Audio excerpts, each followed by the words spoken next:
अस्सलाम वालेकुम जी दोस्तों, कैसे हैं आप? उम्मीद करता हूँ सब खैरियत से होंगे। दोस्तों, हमारे पास ये जो यूनिट है ये ग्री कंपनी का डीसी इन्वर्टर है। कूलिंग पे जो तकरीबन इसकी कूलिंग ठीक थी।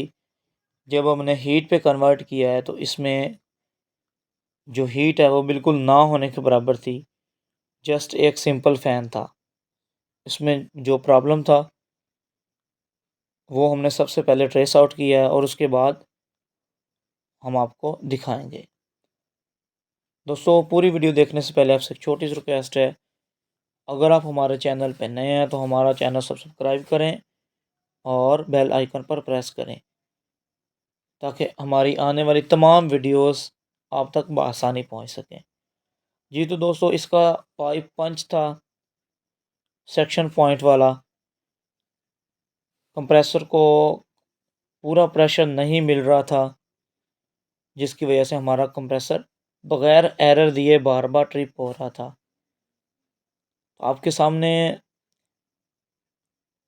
हमने जो पाइप डाला है ये ओपन डाला है इसकी टेस्टिंग के लिए, क्योंकि जो अंडरग्राउंड ऑलरेडी पाइप डाला हुआ था उसमें पंच का इशू था, जिसकी वजह से हमारा जो यूनिट है वो हीट पॉइंट पे बिल्कुल भी सही नहीं चल रहा था।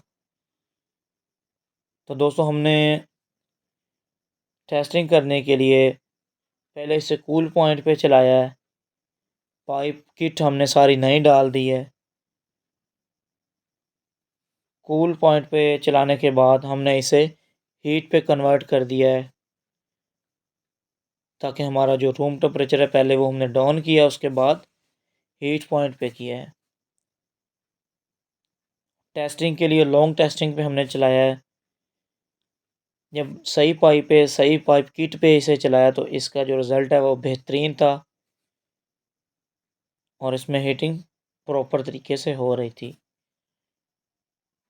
तो जब भी दोस्तों आपका यूनिट प्रॉब्लम करे, मोस्टली इन्वर्टर्स हीट पे अगर प्रॉब्लम करे, तो सबसे पहले अपना पाइप चेक करें, उसमें कोई बेंड है या कोई इशू तो नहीं।